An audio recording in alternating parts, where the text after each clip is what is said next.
Lieutenant Commander Sarah Chun stood at attention in the briefing room of Naval Special Warfare Command, her uniform crisp despite the sweltering San Diego heat. At 28, she had already earned a reputation as one of the most skilled intelligence officers in the Navy, but today felt different. Today, she was about to meet the legendary Admiral Marcus Stone, a man whose mere presence could silence a room full of hardened seals.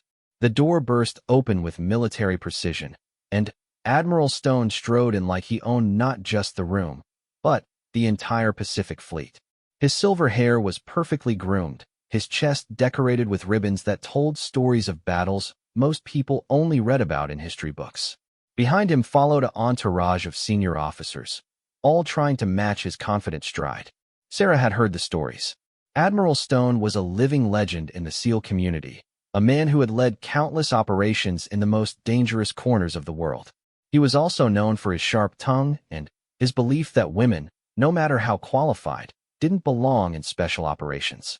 The nickname Iron Admiral wasn't just about his tactical brilliance. It was about his unwavering, often harsh opinions. "Ladies and gentlemen," Stone announced, his voice carrying the authority of someone who had commanded respect for over 3 decades. His eyes swept across the room, pausing briefly on each officer before landing on Sarah. "We have a situation that requires immediate attention. Intelligence suggests that a high-value target is planning something big in the South China Sea." Sarah felt the weight of his gaze. She had been briefed about this mission already, had spent weeks analyzing satellite imagery, intercepting communications, and building psychological profiles of potential threats. This was her area of expertise, the reason she had been specifically requested for this operation. "Our intelligence officer will brief you on the details," Stone continued, but there was something in his tone that made Sarah's stomach tighten. "Lieutenant Commander Chun, or should I say, our resident Iron Widow." The room fell silent. Sarah felt every pair of eyes turned toward her. The nickname hit like a physical blow, not because it was meant to be insulting, but because of the way Stone delivered it, with a slight smirk that suggested he found something amusing about her presence. The nickname Iron Widow had followed Sarah throughout her career, earned during a particularly difficult mission in Afghanistan where she had to take command after losing her team leader. She had completed the mission successfully, bringing everyone home safely, but the nickname stuck. Some meant it as a compliment, recognizing her strength and determination. Others, like Stone apparently, seemed to view it as something else entirely. Sarah stepped forward, her back straight and her voice steady.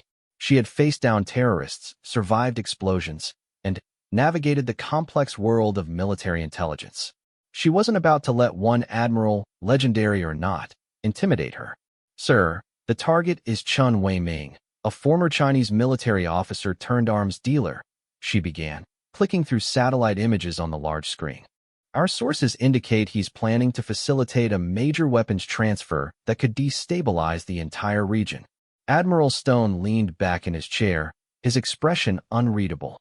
"And what makes our Iron Widow so certain about this intelligence?" There it was again, that nickname delivered with just enough sarcasm to make it clear what he thought about having a woman brief him on special operations. Sarah had dealt with this kind of attitude before, but rarely so blatantly, and never from someone of Stone's rank and reputation. "Sir, I've been tracking Chin's movements for 6 months," Sarah replied, her voice remaining professional despite the growing tension. "His communication patterns, financial transactions, and known associates all point to a major operation plan for next week." She clicked to the next slide, showing a detailed analysis of intercepted phone calls and financial records. "Chen has been in contact with several known terrorist organizations, and there's been a significant increase in his offshore account activity." One of the other officers, Commander Rodriguez, leaned forward. "What kind of weapons are we talking about?" Sarah had been hoping someone would ask that question. This was where her months of painstaking investigation really paid off. Based on the financial amounts and the parties involved, we're looking at either advanced missile technology or possibly even nuclear materials. The room's atmosphere shifted immediately. Nuclear materials were everyone's worst nightmare, the kind of threat that could change the global balance of power overnight. Admiral Stone's expression grew more serious, but his tone remained challenging. "That's a pretty big leap, Iron Widow. You're asking me to mobilize a SEAL team based on financial records and phone calls. Sarah felt her jaw tighten, but she kept her voice level. Sir, with respect, it's not just financial records. We have confirmation from 3 separate intelligence sources, including human assets in Chen's organization. She clicked to another slide showing a detailed timeline. The pattern is unmistakable. Chen has done this before, but never at this scale. Every indicator suggests this is the big score he's been building toward his entire career. Stone stood up and walked to the screen, studying the information with the intensity of a predator examining potential prey. Sarah watched him carefully, trying to read his expression. She had learned that Admiral Stone's reputation for being difficult came partly from his perfectionism. He demanded excellence because lives depended on it. "What's your recommended course of action?" he asked, still studying the screen. This was Sarah's moment. She had spent weeks developing a comprehensive plan, considering every possible scenario and contingency. "Sir, I recommend a 3-phase operation. First, we insert a reconnaissance team to confirm Chen's location and assess the situation. Second, we coordinate with local authorities to monitor all possible escape routes. Third, we execute a precision strike to neutralize the threat." Stone turned back to face her, his expression skeptical. "And you think you can coordinate all of this from behind a desk?" The question hung in the air like a challenge. Sarah knew exactly what he was implying, that intelligence officers like her were valuable for analysis, but couldn't handle the reality of field operations. It was an old prejudice, one that she had fought against throughout her entire career. "Sir, I've completed 3 combat deployments and have extensive field experience," Sarah replied. "I understand both the intelligence and operational sides of this mission." Stone's smirk returned. "Combat deployments and intelligence roles, Iron Widow. That's different from leading men into battle." The use of her nickname was starting to feel like a verbal weapon, something Stone wielded to remind her that she was different, that she didn't quite belong in his world of elite special operations. Commander Rodriguez, who had been quietly observing the exchange, decided to intervene. "Admiral, Lieutenant Commander Chen's intelligence has been accurate on every operation I've worked with her. Her analysis saved lives in Syria last year." Sarah appreciated the support, but she could fight her own battles. "Sir, with respect, this isn't about leading men into battle. This is about using intelligence effectively to achieve our objectives with minimal risk to our personnel." Stone walked back to his seat, but remained standing. "Tell me, Iron Widow, what happens when your carefully analyzed plan meets reality? When bullets start flying and everything goes wrong?" It was a fair question, one that every military officer had to answer eventually. Sarah thought about her experiences in Afghanistan, the mission that had earned her the nickname. She remembered the chaos, the fear, the weight of making decisions that affected other people's lives. "Sir, plans rarely survive first contact with the enemy," she said, quoting the old military axiom. "But good intelligence gives us the best possible starting point. It's not about perfect plans. It's about understanding our enemy well enough to adapt when things change." For a moment, Stone's expression seemed to soften slightly. Perhaps he recognized something in her answer that resonated with his own experience. Then, the moment passed, and his challenging demeanor returned. "We'll see about that," he said. "I'm approving this operation, but with conditions. You'll be part of the operational team, Iron Widow, not sitting safely in a command center, but in the field where your intelligence will be put to the test." Sarah felt a mixture of excitement and apprehension. Field operations were dangerous, especially when dealing with someone like Chun Wei-ming. But this was also an opportunity to prove herself in a way that Stone would have to respect. "Understood, sir," she replied. "When do we deploy?" Stone checked his watch. 72 hours. That gives you time to finalize your intelligence package and brief the SEAL team that will be executing your plan. As the briefing concluded and officers began filing out of the room, Sarah remained behind to organize her materials. She was aware that Admiral Stone had also stayed, reviewing some documents at the conference table. "Lieutenant Commander," he said without looking up from his papers. "Yes, sir." "This nickname of yours, Iron Widow, how did you earn it?"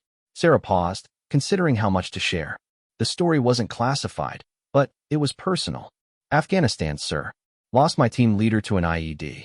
Had to complete the mission and get everyone home. Stone finally looked up. And did you? Yes, sir.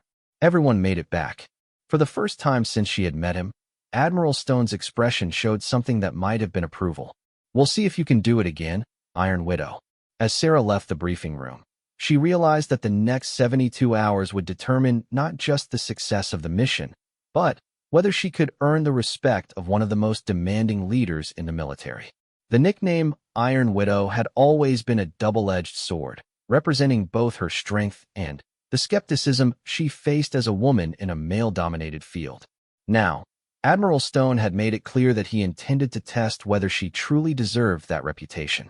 The mission in the South China Sea would be more than just an operation to stop an arms dealer. It would be Sarah's chance to prove that the Iron Widow was exactly who the Navy needed for this job. The next morning brought Sarah face-to-face with SEAL Team 7, the elite unit that would execute her carefully crafted mission plan. The briefing room at Naval Amphibious Base Coronado buzzed with the kind of controlled energy that only came from operators who had seen real combat. These weren't fresh recruits. They were seasoned warriors who had earned their tridents through blood, sweat, and an unforgiving selection process that broke most men who attempted it. Team leader Lieutenant Commander Jake Morrison stood at the head of the table, his weathered face telling stories of countless operations in hostile territory. His reputation preceded him, a decorated veteran with 3 Bronze Stars and a Silver Star earned during a particularly brutal mission in Iraq. Next to him sat Senior Chief Petty Officer Miguel Santos, the team's communications specialist whose calm demeanor masked a fierce intelligence that had saved lives in situations where quick thinking meant the difference between success and catastrophe. Petty Officer First Class Danny Hawkins occupied the next seat, his nickname earned through an almost supernatural ability to spot threats from impossible distances. His sniper skills were legendary throughout the SEAL community, with confirmed kills that remained classified but were whispered about in hushed tones among special operations personnel. The team's demolitions expert, Petty Officer Second Class Tommy Boom Bradley, sat reviewing technical specifications with the intensity of a scholar studying ancient texts.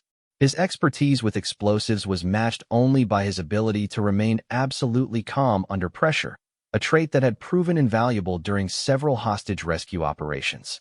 Rounding out the core team was Petty Officer Second Class Rick Doc Martinez, the team's medic whose skills had literally brought teammates back from the edge of death.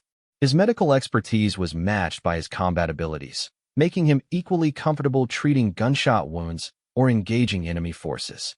Sarah walked into this gathering of elite warriors knowing that her presence would be met with skepticism at best. Special operations teams developed bonds forged through shared danger and absolute trust. They relied on each other for survival in situations where the smallest mistake could be fatal. Introducing an outsider, especially an intelligence officer, disrupted that carefully balanced dynamic. "Gentlemen," Lieutenant Commander Morrison began, his voice carrying the authority of someone accustomed to being obeyed without question. "This is Lieutenant Commander Chun, our intelligence officer for this operation."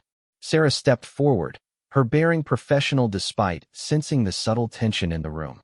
These men had worked with intelligence officers before, but usually in supporting roles. Having an intel officer embedded with the team during actual operations was unusual, especially one who would be making tactical decisions in the field. "Good morning," Sarah said, her voice steady and confident.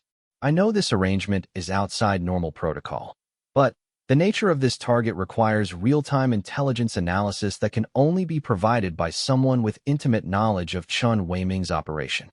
Senior Chief Santos leaned back in his chair, his expression neutral, but his eyes calculating. "Ma'am, with respect, we've been conducting operations like this for a long time.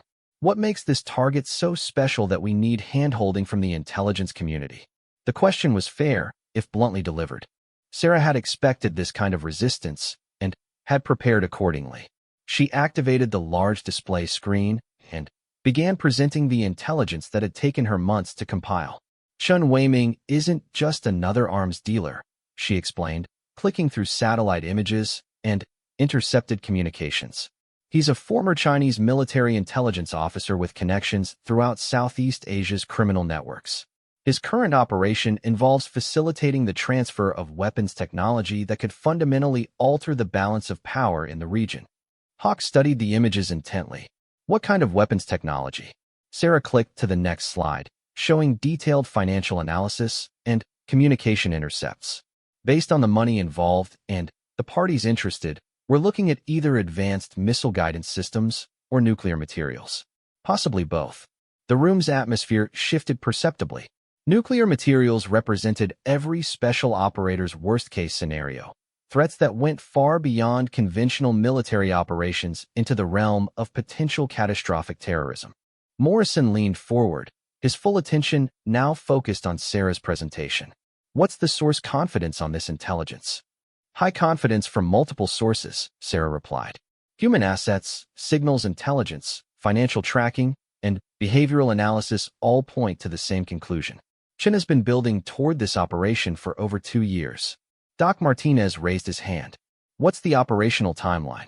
Chen's communications indicate the transfer will happen within the next week, most likely in international waters near the Spratly Islands.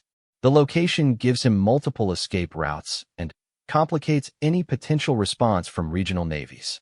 Boom Bradley studied the tactical map Sarah had prepared. What about security? A guy like this doesn't operate without serious protection.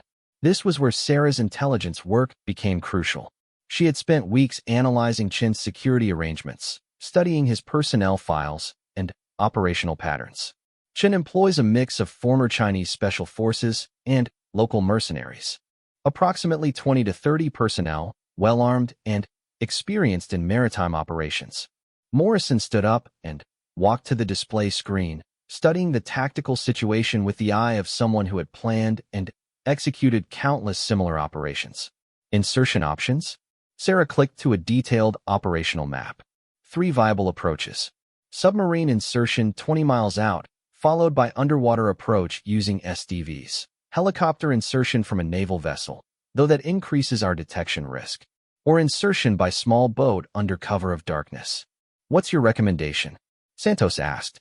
Sarah had anticipated this question and had a detailed answer prepared. Submarine insertion offers the best combination of stealth and flexibility. We maintain the element of surprise while giving ourselves multiple extraction options if the situation deteriorates. Hawk nodded approvingly. Makes sense. What about intelligence support during the operation? This was where Admiral Stone's decision to embed her with the team became crucial. I'll be monitoring communications in real time, providing updates on Chen's movements and any changes in the tactical situation. If he tries to escape or call for reinforcements, we'll know immediately. Morrison returned to his seat, his expression thoughtful. Sarah could see him processing the information, weighing risks and benefits with the methodical approach of someone whose decisions affected other people's lives. The plan sounds solid, he admitted. But embedding an intelligence officer with an operational team creates complications. No offense, ma'am, but you're not trained for close-quarters combat. Sarah had expected this objection and had an answer prepared. I've completed advanced combat training and have field experience from 3 deployments. I'm not asking to breach doors or engage in firefights. My role is intelligence support and real-time analysis. Doc Martinez looked skeptical. Combat training is different from actual combat. When bullets start flying, training sometimes isn't enough. The comment struck close to home because Sarah knew it contained truth.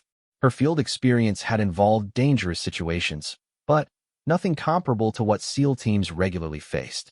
The mission in Afghanistan that had earned her the Iron Widow nickname had been harrowing, but it wasn't the same as deliberately walking into a hostile environment where heavily armed adversaries would be actively trying to kill them. You're right, Sarah acknowledged. I haven't experienced combat at the level you've all faced.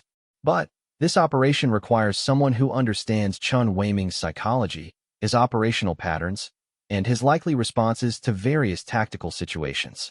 That knowledge could be the difference between success and failure. Santos studied her carefully. What happens if you freeze up? Or if you become a liability instead of an asset? The question was brutal, but necessary. Special operations left no room for personnel who couldn't perform under extreme stress. Sarah thought about her answer carefully, knowing that her response would determine whether these men would trust her when their lives were on the line. Senior Chief, I can't guarantee that I won't be afraid. Anyone who claims they're not afraid in combat is either lying or dangerous. But I can guarantee that I'll do my job and support this team to the best of my ability. Morrison had been listening to the exchange with the attention of someone evaluating not just Sarah's qualifications, but her character. What does Admiral Stone think about this arrangement? Sarah smiled wryly. The Admiral has made it clear that he considers this a test. He wants to see if the intelligence community can actually contribute to special operations beyond sitting safely in command centers. And what do you think? Hawk asked.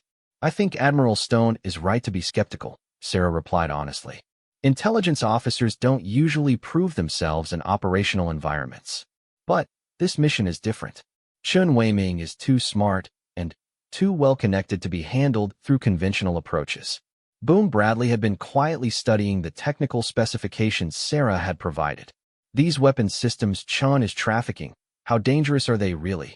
Sarah clicked to a new slide showing detailed analysis of the potential threat. If Chun successfully facilitates this transfer, we're looking at terrorist organizations having access to weapons that could threaten major population centers or military installations throughout the Pacific region. That's serious? Morrison asked. That's serious, Sarah confirmed. This isn't just another arms deal.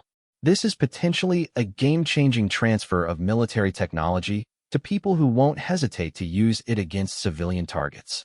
The room fell silent as the team absorbed the implications. These men had dedicated their careers to protecting American interests and innocent lives.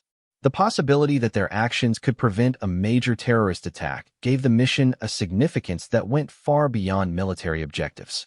Doc Martinez broke the silence. What kind of support will we have? Sarah had prepared for this question as well. Naval assets will be positioned to provide extraction if needed. Air support is available, but limited by the international nature of the operational area. Intelligence support will be continuous throughout the mission. And if everything goes wrong? Santos asked. Then we adapt and overcome, Morrison said, using the SEAL motto that had guided the community through decades of dangerous operations. That's what we do.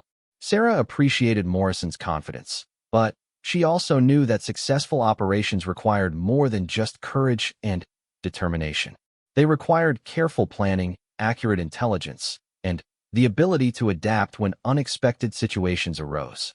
I've prepared contingency plans for various scenarios, she said, clicking through several backup operational concepts. If Chun tries to escape, if we encounter unexpected resistance, if the intelligence situation changes dramatically. Hawk studied the contingency plans with professional interest. These are pretty detailed. You've really thought this through. It's my job, Sarah replied. And this mission is too important to leave anything to chance.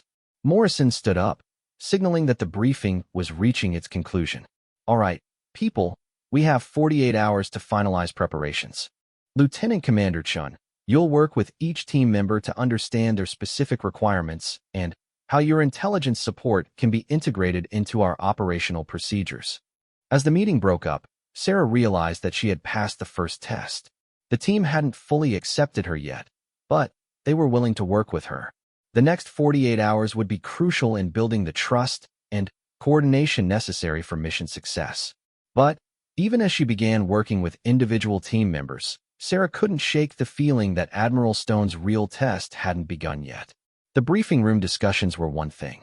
The real challenge would come when they were in hostile territory, facing an enemy who wouldn't hesitate to kill anyone who threatened his operation. The Iron Widow was about to discover whether her reputation was deserved or just a convenient label that would crumble under the pressure of real special operations.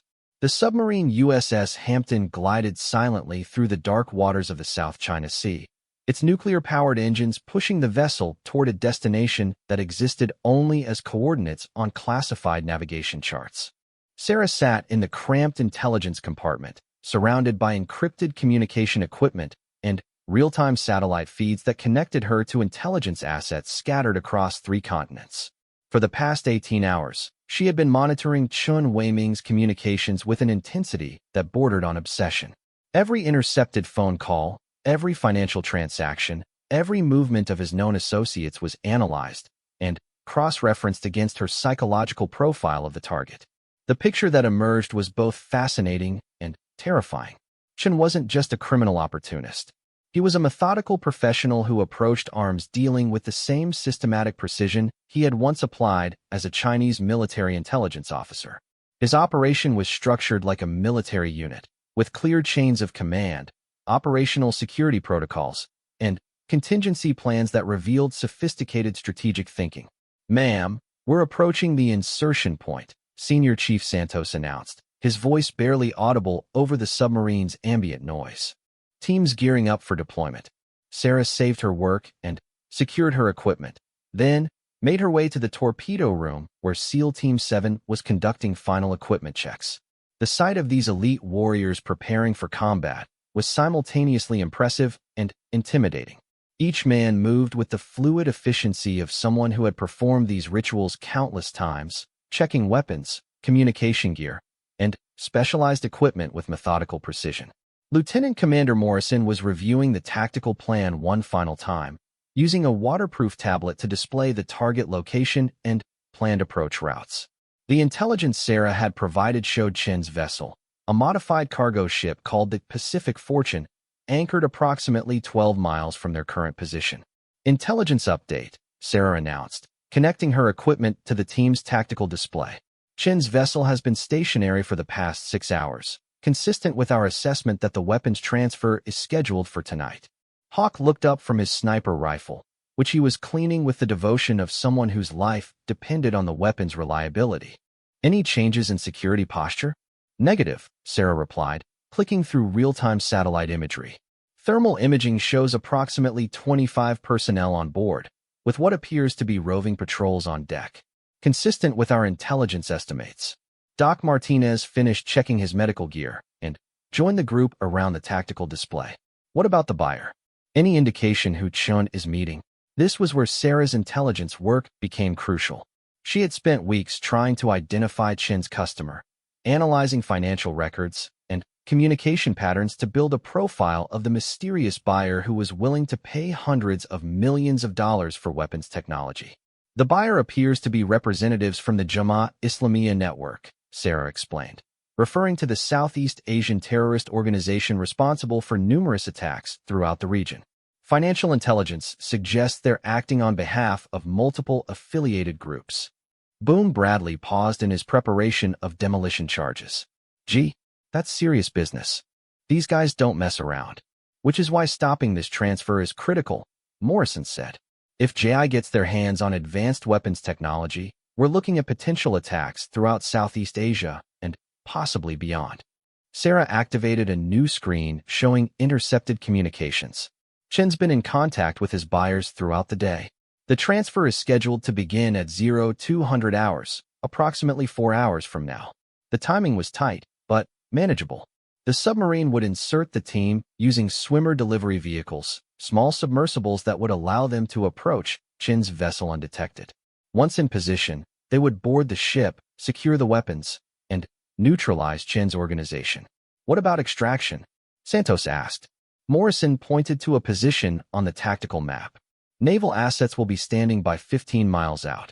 Once we complete the mission, we signal for pickup and exfiltrate using high-speed boats." Sarah had coordinated the extraction plan personally, working with fleet commanders to ensure that support would be available when needed. The operation required precise timing and flawless communication, elements that depended heavily on accurate intelligence and real-time updates. "One more thing," Sarah said, bringing up a new intelligence report. "Chen has a reputation for having escape plans. If he suspects trouble, he won't hesitate to abandon the operation and disappear." Hawk nodded approvingly. "Smart. Guys like that don't survive long without good exit strategies. Which is why we need to approach this carefully," Morrison emphasized. "If Chun gets spooked and runs, we lose not just him but also the weapons and the intelligence value of capturing his operation intact." The submarine's intercom crackled to life. "Team 7, prepare for SDV deployment. Estimated time to target insertion, 30 minutes. Sarah felt her heart rate increase as the reality of the situation settled in. In 30 minutes, she would be leaving the relative safety of the submarine and entering a hostile environment where people would actively try to kill her and her teammates. Her training had prepared her for this moment, but training was different from reality. Morrison noticed her tension. First time on an SDV? Yes, sir, Sarah admitted. I've done plenty of diving, but never in a combat situation. Just remember your training, Doc Martinez said reassuringly. The SDV pilots know what they're doing, and the vehicle is designed for this kind of insertion. Santos handed Sarah a waterproof equipment pack. Your intelligence gear is in here, along with communication equipment that will keep you connected to our tactical network. Sarah accepted the pack, checking to ensure that her specialized equipment was properly secured. Her role during the operation would be providing real-time intelligence analysis, monitoring Chin's communications, and adapting the tactical plan based on changing circumstances. Remember, Morrison said, addressing the entire team, this isn't just about stopping an arms deal. The intelligence value of Chin's operation could help us roll up terrorist networks throughout the region. The submarine began its ascent to deployment depth, and Sarah felt the subtle change in pressure that indicated they were approaching the surface. In a few minutes, she would be swimming through dark ocean waters toward a ship full of people who wouldn't hesitate to kill anyone who threatened their operation. Ma'am, Hawk said quietly, when we get on that ship, stay close to the team and follow orders immediately. Combat situations change fast, and there's no time for explanations. Sarah nodded, appreciating the advice despite its obvious implications about her inexperience. Understood. Boom Bradley finished his equipment check and turned to Sarah. You nervous? Terrified, Sarah admitted honestly. But ready. Morrison smiled at her honesty. Good. People who aren't scared in situations like this are dangerous. Fear keeps you alert and alive. The SDV compartment filled with the quiet efficiency of final preparations. Each team member conducted last-minute equipment checks, verified communication systems, and mentally rehearsed their assigned roles in the upcoming operation. Sarah found herself thinking about Admiral Stone and his challenge to prove that intelligence officers could contribute to special operations beyond sitting safely in command centers. In a few hours, she would discover whether the Iron Widow nickname represented genuine capability or just a convenient label that would crumble under pressure. SDV deployment in 5 minutes. The submarine's intercom announced. Sarah activated her communication equipment one final time, confirming connections to intelligence assets and satellite feeds that would provide real-time updates during the operation. Her screens showed Chin's vessel clearly, a converted cargo ship that appeared innocent but actually served as a floating weapons bazaar. Latest intelligence shows no change in the target status, she reported. Thermal imaging confirms personnel positions, and communications intercepts indicate the transfer is proceeding on schedule. Morrison nodded. Good. Maintain monitoring throughout the approach. If anything changes, I want to know immediately. The SDV bay doors opened with a mechanical precision that seemed oddly calm given the violence they were approaching. The small submersible vehicles waited like sleeping sharks, their sleek hulls designed to slice through water while carrying teams of operators toward objectives that conventional forces couldn't reach. Time to go to work, Santos said, his voice carrying the calm confidence of someone who had done this many times before. Sarah followed the team into the first SDV, settling into the cramped passenger compartment while the pilot conducted final system checks. The vehicle's interior was cramped and utilitarian, every surface covered with essential equipment and safety systems. As the SDV detached from the submarine and began its underwater journey toward Chin's vessel, Sarah realized that there was no turning back. Admiral Stone's test was about to begin in earnest, and the next few hours would determine whether she deserved the respect of the elite warriors who had reluctantly accepted her as part of their team. The dark waters of the South China Sea closed around them as they approached a confrontation that would test every aspect of Sarah's training, intelligence, and character. Chen Weiming was about to discover that the United States Navy had sent their most capable operators to stop his operation, led by intelligence provided by someone he had never heard of but who had been tracking his every move for months. The Iron Widow was about to prove whether her reputation was deserved in the most dangerous classroom imaginable. The SDV surfaced silently in the shadow of the Pacific Fortune, its dark hull barely disturbing the gentle swells that rocked Chen Weiming's floating fortress. Sarah's heart hammered against her ribs as she prepared to transition from the relative safety of the submersible to the exposed deck of a hostile vessel. Through her night vision goggles, the cargo ship loomed like a metal mountain, its superstructure casting ominous shadows across the water. Morrison's hand signals were crisp and clear in the green glow of night vision technology. The team moved with supernatural quiet, each operator flowing from the SDV to the ship's hull with the fluid grace of professionals who had performed this dance countless times. Sarah followed their lead, her training taking over despite the adrenaline coursing through her system. The climb up the ship's side tested every aspect of Sarah's physical preparation. The cargo vessel's hull was slick with moisture, and the gentle rolling motion made each handhold a calculated risk. Above them, she could hear the muffled conversation of roving guards, their voices carrying the casual confidence of people who believed they were safe from any threat. As they reached the deck level, Morrison held up his fist in the universal signal to halt. Through her earpiece, Sarah heard the whispered communications that kept the team coordinated in the darkness. Each operator reported their position and status using code words that had been rehearsed until they became automatic responses. Overwatch in position, Hawk reported from his concealed position on a nearby container.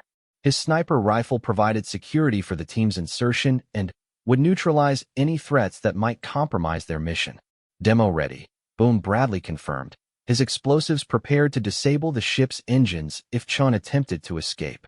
Sarah activated her intelligence equipment, immediately connecting to satellite feeds and communication intercepts that would provide real-time updates on Chen's operation. Her screens showed thermal imagery of the vessel, revealing personnel positions throughout the ship's various compartments and decks. "Widow, what's the current situation?" Morrison asked, using Sarah's call sign for the first time during the operation. The nickname Iron Widow had been shortened to Widow for operational efficiency, but hearing it used professionally by Morrison felt like a form of acceptance. She was no longer just the intelligence officer who had been forced on his team. She was becoming an integrated part of their operational capability. "Target vessel shows 27 personnel," Sarah whispered, studying her thermal displays. "Primary concentration in the main cargo hold, consistent with our assessment that the weapons transfer is in progress." Through her communication intercepts, Sarah could hear Chun Weiming speaking with his buyers in a mixture of Mandarin and English. His voice carried the calm authority of someone who had conducted similar transactions many times before, but there was an underlying tension that suggested he was aware that this operation carried unusual risks. "Transfer in progress," Sarah reported. "Chen is showing the buyers something that's generating significant interest." Morrison signaled for the team to advance. They moved across the deck like shadows, each operator covering assigned sectors while maintaining communication through nearly invisible hand signals. Sarah stayed close to Morrison, her role shifting from analysis to real-time intelligence support. As they approached the main cargo hold, Sarah's equipment intercepted a communication that made her blood freeze. Chen was speaking rapidly in Mandarin to someone who wasn't physically present, and the conversation suggested that he suspected surveillance. "Wait," Sarah whispered urgently. "Chen knows something is wrong." Morrison immediately signaled for the team to halt. "Clarify, Widow." Sarah listened intently to the intercepted communication, her language training allowing her to understand the nuanced conversation taking place inside the cargo hold. "He's telling someone that the buyers arrived without proper escort vessels. He thinks it might be a setup." The intelligence was crucial because it revealed that Chen's paranoia was triggering his security protocols. If he decided to abort the operation, he would likely attempt to escape while destroying evidence of his activities. "Time factor?" Morrison asked. Sarah analyzed the communication patterns and Chen's psychological profile.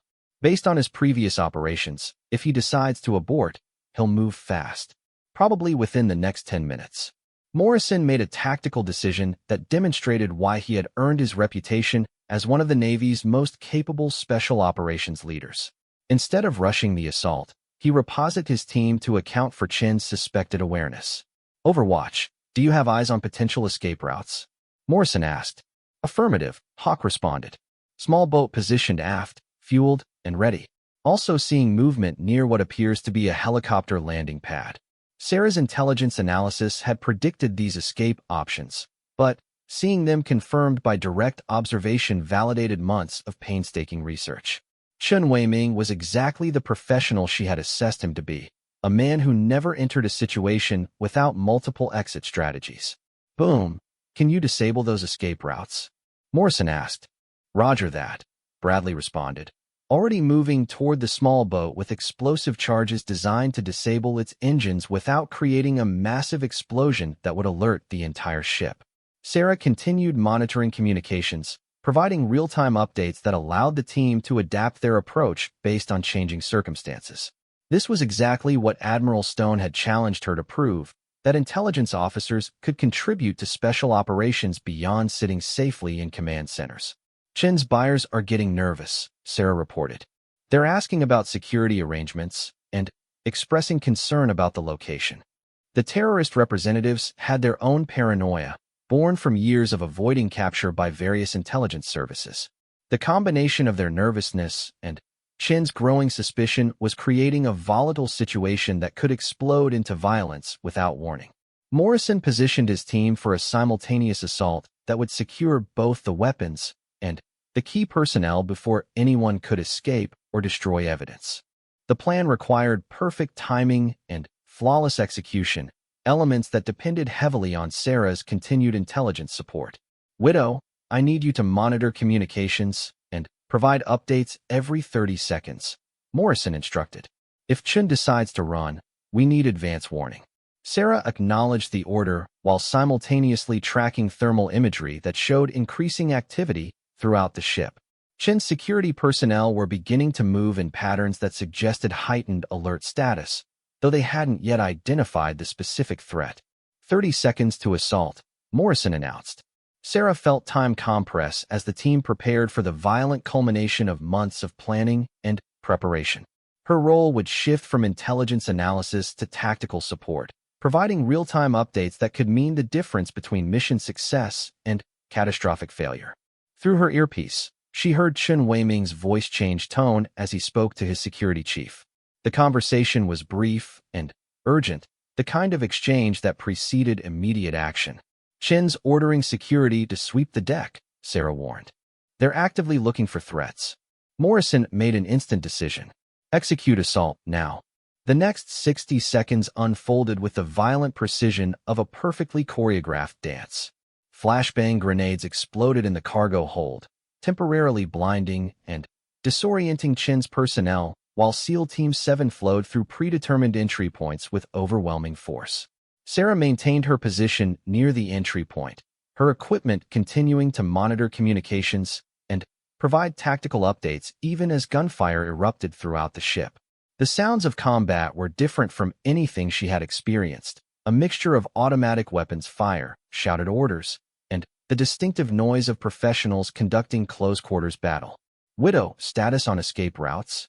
Morrison demanded while directing his team's assault. Sarah checked her displays while staying low to avoid stray bullets. Small boat disabled, helicopter pad clear, no immediate escape options available. Through her communication intercepts, she could hear Chen's desperate attempts to coordinate his security response, but the SEAL assault had been too sudden and overwhelming for effective resistance. His professional training was evident in his attempts to organize a defense, but he was facing operators whose skills exceeded anything he had encountered. Target secured, Santos reported. Chen Weiming in custody. Weapons secured, Bradley confirmed.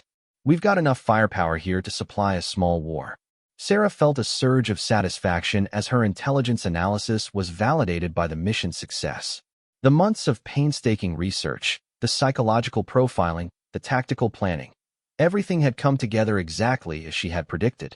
Widow, excellent intelligence support, Morrison said as the team prepared for extraction. Your analysis was spot on throughout the operation.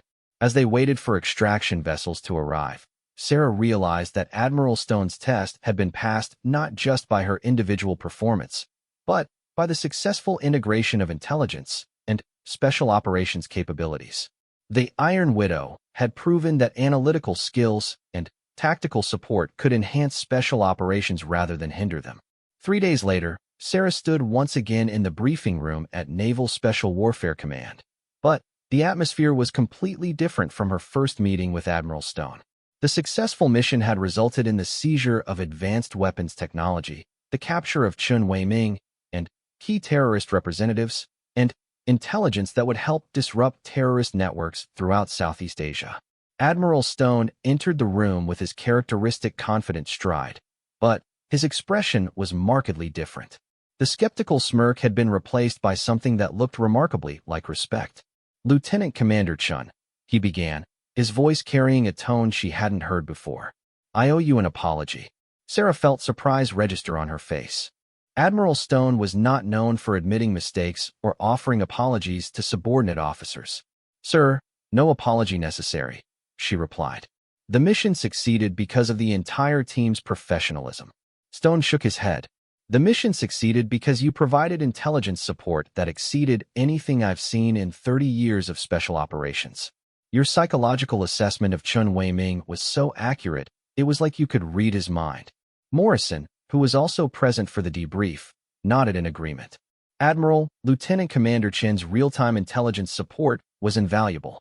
She adapted to changing tactical situations and provided updates that directly contributed to mission success." Stone looked directly at Sarah, his expression serious. "I called you Iron Widow as a way of dismissing your capabilities. I was wrong. That nickname represents exactly the kind of strength and determination that special operations requires." Sarah felt a mixture of vindication and professional satisfaction. The test that had seemed so daunting had become an opportunity to prove capabilities that she had always known she possessed. "What's next for the Iron Widow?" Stone asked, and this time the nickname was delivered with unmistakable respect. Sarah smiled, thinking about the intelligence reports that were already flowing from Chun Wei-ming's captured operation. "There's a lot more work to be done, sir. Chin's network was larger than we initially assessed." Stone nodded approvingly. "Then, I guess we'll be working together again soon." As Sarah left the briefing room, she realized that Admiral Stone's challenge had transformed her from someone who analyzed threats from a distance into someone who could face those threats directly. The Iron Widow had been tested in the most demanding environment possible and had emerged stronger than ever. The nickname that had once been used to diminish her capabilities had become a badge of honor that represented her unique combination of analytical brilliance and operational courage. Admiral Stone's teasing had inadvertently created something he hadn't expected, a special operations intelligence officer whose capabilities exceeded anything he had previously encountered. The Iron Widow had left him stunned, just as the title promised.